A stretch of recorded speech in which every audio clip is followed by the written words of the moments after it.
प्रेमियों, आज का ये जो दिन है,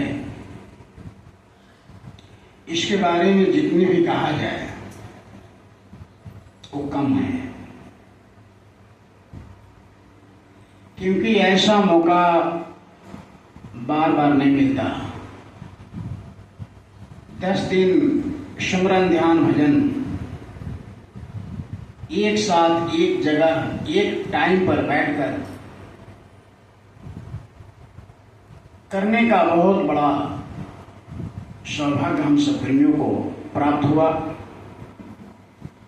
और आज हम सब प्रेमी बैठकर उस मालिक का, प्रभु का गुणगान चर्चा कर रहे हैं, जो प्रभु ने ये शरीर दिया, इतने बेशकीमती शरीर दिया। गुरु महाराज मन से बोलते थे कि अगर एक बार इससे प्राण निकल गया तो तुम सारी दुनिया का संपत्ति लगा दो, फिर से इस शरीर को कोई खड़ा नहीं कर सकता है। दुनिया में किसी के पास ताकत नहीं है कि अगर प्रभु एक बार इससे प्राण निकाल दे, बाहर कर दे, तो कोई भी दुनिया में ऐसा नहीं है कि आपको फिर से खड़ा कर दे। वैसे मालिक को, प्रभु का गुणगान करने का मौका मिल रहा है। हम सब प्रेमियों का सौभाग्य है। इस मोहल्ले, इस ग्राम का भी बहुत बड़ा सौभाग्य है कि आज ये 10 दिवसीय साधना शिविर का समापन और महापुरुषों की वाणी हम सब प्रेमियों को श्रवण करने का मौका मिल रहा है। तो प्रेमियों, गुरु महाराज ने कहा था कि ये जो साधना, संत मत की साधना जो है, ये साधना कंप्लीट अंतर्मुखी साधना है। ये जो संसार में जितने भी पर्व त्योहार पूजा हो रहे हैं, यह सब बाहर मुखी, बाहर की साधना है। ये इंद्रियों की साधना है। लेकिन संत मत में क्या किया जाता है? इंद्रियों को दमन किया जाता है। अब इंद्रियां कितने होते हैं? सभी सत्संगी को गुरु महाराज ने मथुरा में बुलाया और होली का कार्यक्रम, भंडारे का कार्यक्रम, गुरु पूर्णिमा का कार्यक्रम, मुख्य ये 3 कार्यक्रम गुरु महाराज का लगातार बराबर होता रहता था। और 2-2, 3-3 घंटे गुरु महाराज सुबह और 2-2, 3-3 घंटे शाम को लाखों प्रेमियों को मथुरा बुला करके गुरु महाराज ने ये अध्यात्म का शिक्षा दिया। तो हमको एक एक वाणी गुरु का याद होना चाहिए। जब तक हम अपने बारे में सुनेंगे नहीं, समझेंगे नहीं, ये जीवात्मा कौन है, कहाँ से आई है, इसका क्या काम है, हमको मनुष्य शरीर लेकर करना क्या है, जब तक इस पर गौर नहीं करेंगे हम भजन नहीं कर सकते, हम ध्यान नहीं कर सकते, या इसमें तरक्की नहीं पा सकते। तो हमारे अंदर कितने इंद्रियां हैं? 10 इंद्रियां हैं। इसी 10 इंद्रियाओं को मारने का क्या नाम है? 10 हरा। हरा मीन्स हरा देना। इसी 10 इंद्रियाओं को हरा देना ही 10 हारा है। आज बड़े बड़े 10 हारा पंडाल बना के हो रहे।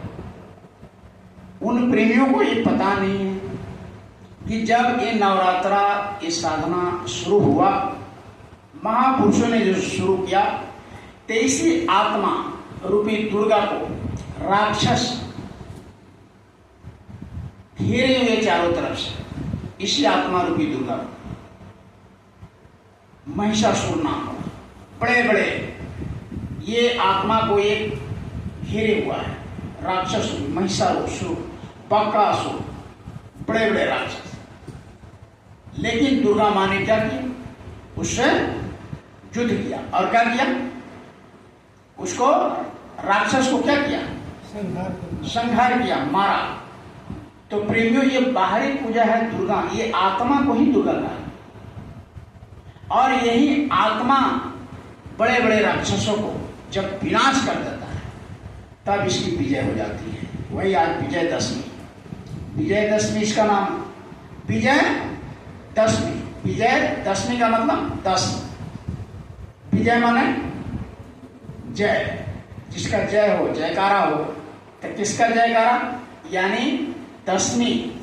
ये 10 इंद्रियां हैं, इसको जीत करके तब जय हासिल होगा, तब विजय होगा, तब ये आत्मा रूपी दुर्गा यानी स्वतंत्र हो जाएगा। इसी को महापुरुषों ने शुरू में बनाया। क्या कहा कि तुम 3 दिन हमारे कितने शरीर के अंदर, सब बोलिएगा, हमारे अंदर कितने शरीर में कितने गुण हैं? 3 गुण हैं। अगर नहीं याद है तो आज इसको कंठस्थ कर लेना है, ताकि कोई आपको संत मत का ये सब है, पता नहीं और जगह आपको मिलेगा कि नहीं मिलेगा। मिल रहा है ये सौभाग्य समझिए। इसकी चर्चा कोई जल्दी नहीं करते हैं, बाहरी बात बताते हैं उन्हें। रजोगुण, तमोगुण और 3 दिन तमोगुण, 3 दिन रजोगुण और 3 दिन सतोगुण। 3 तिहाई कितने दिन हुए? 9 दिन हुए। तो इसी 9 को रात्रि बनाएगा कि एक रात में 3 रात बनाया गया। एक के लिए, एक तमोगुण के लिए कितने रात? 3 रात। रजोगुण के लिए 3 रात, सत्वगुण के लिए 3 रात। कितने हुए? 9 रात हुआ। इसी को कहा गया 9 रात्रि ना। कहीं भी जाइएगा पूरे भारत में ये पर्व मनाते हैं लोग अपने तरीके से। तो महात्मा ने क्या कहा कि 9 रात्रि करो। तो 9 रात क्या करो? कहा कि घड़े को बैठाओ। घड़ा क्या कहा? इसी शरीर। देखो अलग अलग महापुरुषों ने इस शरीर को अलग अलग कहा। अब देखिए कबीर साहब ने क्या कहा इसको? चुनरी कहा। धोएले बानी चुनरी, अब ना लसारा, गुरु जी के रंग में रंगौले बानी चुनरी, अब न लसारम धोएले। एक कवि चेतावनी कबीर साहब ने कहा। चुनरी का शरीर चुनरी है। जैसे हम कपड़ा पहनते हैं, चुनरी पहनते हैं, साड़ी पहनते हैं, शर्ट पहनते हैं, पैजामा पहनते हैं, कुर्ता पहनते हैं, तो गंदा होता है कि नहीं होता है? उसको साफ करते हैं कि नहीं करते हैं? तो उसी तरह संत महापुरुषों ने कहा कि ये शरीर रूपी चुनरी को, शरीर रूपी कपड़ा को भी तुम साफ करो। इसके लिए क्या दुनिया में बहुत सरफ, साबुन, क्या क्या मशीन बन गया इसको साफ करने की। लेकिन मन को साफ करने का पूरे वर्ल्ड में कोई सरफ, कोई साबुन, कोई फैक्ट्री, कोई मशीन, अब तो वॉशिंग मशीन बन गया इसके लिए। लेकिन मन के साफ करने के लिए कोई मशीन पूरे वर्ल्ड में, पूरे विश्व में कहीं है? कहीं नहीं है। महापुरुष के पास है नाम रूपी साबुन और सत्संग रूपी जल। कहा कि सत्संग जल जो जीव पावे, मैं लाई सब, बोलो ना भाई। गुरु महाराज कितना सुनाए बार बार। गुरु महाराज ने कहा कि जहां पाप और पुण्य जमा होता है वहां न पानी जाता है और न जहां तलवार जाएगा न अग्नि जाएगा, नहीं पहुंच सकता। ये दोनों आंखों के बीच में आत्मा बैठी है, इसी के सूरत के ऊपर ये मैल जमा होता है। जो हम लोग पूरा करते हैं इंद्रियों से, आंख से। इंद्रिया कौन है? आंख है, कान है, जबान है, जीव है, ये त्वचा है, शरीर, ये इंद्रिया है। इससे हम आंख से गलती करते हैं, कान से किसी की बुराई सुनते रहते हैं, जबान से किसी की निंदा करते रहते, इसी इंद्रियों से हम गलत। तो हमारी सभी इंद्रियां क्या है? मलिन है। सभी इंद्रियां क्या है? खराब हो चुका है, गंदा हो चुका है। अब इस मुंह को, कान को, आंख को, इस सब को साफ करने के लिए सत्संग रूपी जल चाहिए। उससे जब धोएंगे तब साफ।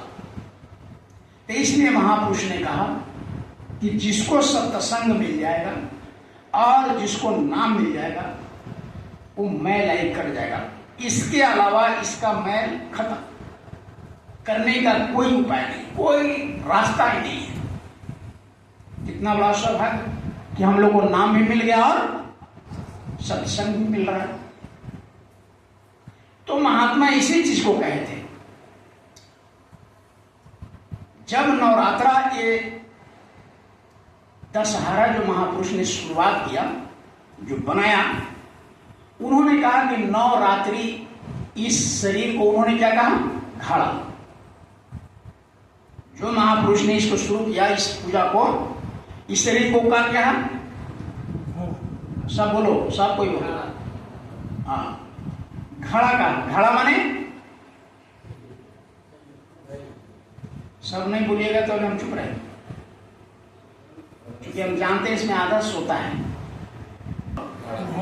घड़ा का कहा कि तुम इस घड़े को क्या करो, 9 दिन बैठाओ।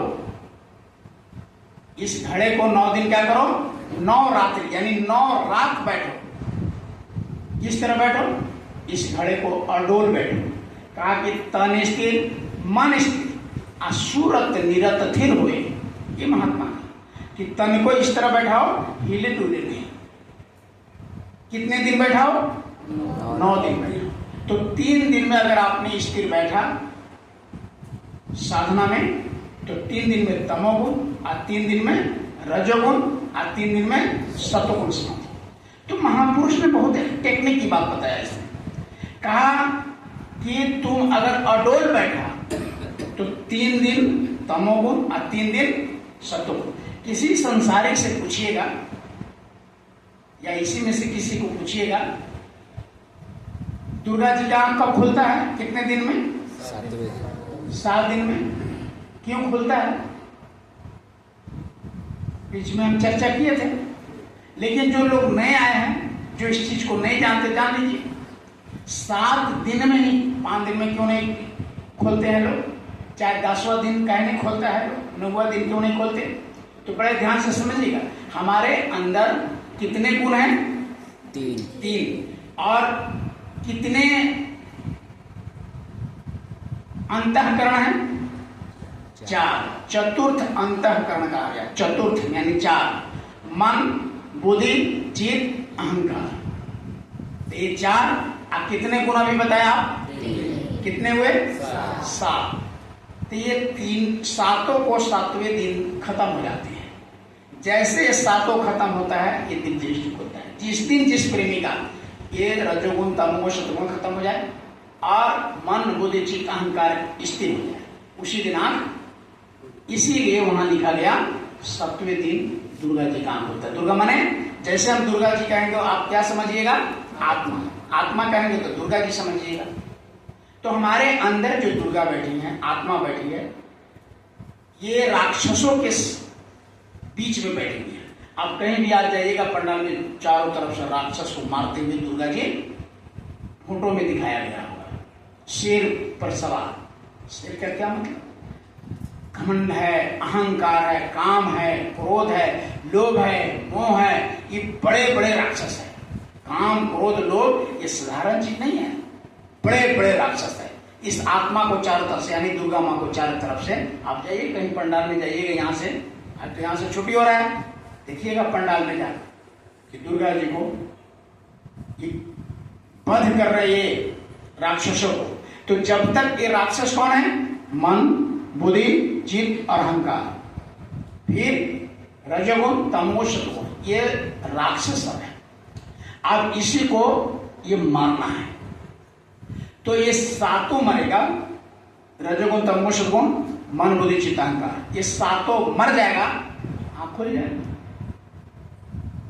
और इसका आध्यात्मिक दूसरा कारण कि 3 दिन रजोगुण 3 दिन तमोगुण, तो कै दिन बीत गया, 6 दिन बीत गया। 7वें दिन में तीसरा गुण हमारा क्या है, सतोगुण। सतोगुण में क्या होता है, आत्मा पाक साफ हो जाता है, सतगुणी हो जाता है। कोई आपको गाली भी देगा, आप पर कोई असर, जाओ पागल है जाने दो। लेकिन तमोगुण अगर प्रधान है, उसमें कोई बोल दिया आपको, तुरंत भड़क जाएंगे, क्या क्या हो जाएगा, मार पीट या केस मुकदमा, और यहाँ तक कि लोग जान भी मार देते हैं लोग। क्यों?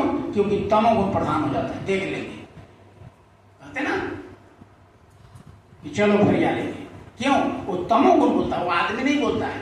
वो कौन बोलता है? उसका तमोगुण प्रधान हो जाता है। और जब आदमी को तमोगुण आता है तो आदमी को देखिएगा वो लंबा सांस लेगा कि आपका दोनों इंगला पिंगला यानी दोनों नाड़ी, 3 नाड़ी हमारे शरीर के अंदर, 3 गुण है, 3 नाड़ी है, इंगला पिंगला और सुषुम्ना। तो इंगला किसको कहते हैं? बाएं को, दाहिने को कहते हैं पिंगला। दोनों सांस जब बराबर हो जाए, एक साथ एक रस हो जाए, तब क्या हो जाता है? सुषुम्ना जागृत हो जाता है।